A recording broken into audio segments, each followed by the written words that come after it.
Janasena Tirupati incharge Kiran royal తన వద్ద డబ్బులు అప్పుగా తీసుకుని మోసం చేశాడని తిరుపతి మహిళ ఆరోపించడం, సెల్ఫీ వీడియో విడుదల చేయడం, ఆ తర్వాత విడుదలైన పలు వీడియోలు సోషల్ మీడియాలో పెద్ద ఎత్తున చర్చకు దారితీశాయి. ఈ నేపథ్యంలో ఈ వ్యవహారం అనూహ్య మలుపు తిరిగింది. కిరణ్ రాయల్పై ఆరోపణలు చేసిన మహిళను జైపూర్ పోలీసులు అరెస్ట్ చేశారు. కిరణ్ రాయల్ వ్యవహారంపై సదరు మహిళ సోమవారం విలేకరుల సమావేశం నిర్వహించారు. తిరుపతిలోని ప్రెస్ క్లబ్లో ప్రెస్ మీట్ నిర్వహించారు. అయితే ఈ ప్రెస్ మీట్ ముగించుకుని బయటకు రాగానే రాజస్థాన్కు చెందిన జైపూర్ పోలీసులు ఆమెను అదుపులోకి తీసుకున్నారు. కిరణ్ రాయల్పై ఆరోపణలు చేసిన మహిళను ఆన్లైన్ చీటింగ్ కేసులో అరెస్ట్ చేసినట్లు తెలిసింది. రాజస్థాన్లోని జైపూర్ నుంచి వచ్చిన పోలీసులు ప్రెస్ క్లబ్ నుంచి ఆమె బయటకు రాగానే అదుపులోకి తీసుకున్నారు.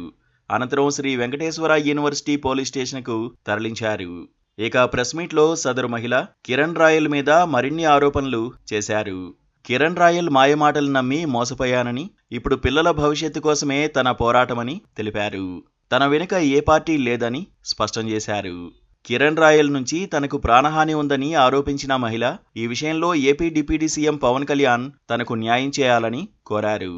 మరోవైపు కిరణ్ రాయల్ వ్యవహారం రాష్ట్ర వ్యాప్తంగా చర్చనీయాంశం కావడంతో జనసేన పార్టీ కూడా చర్యలు చేపట్టింది. ఈ విషయమై పార్టీ అంతర్గత విచారణకు పవన్ కళ్యాణ్ ఆదేశించారు.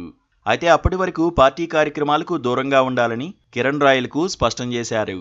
అలాగే పార్టీ శ్రేణులకు, కార్యకర్తలకు, నేతలకు జనసేన కీలక విజ్ఞప్తి చేసింది. ప్రజలకు ఉపయోగపడే విషయాలపై దృష్టి పెట్టాలని సూచించింది.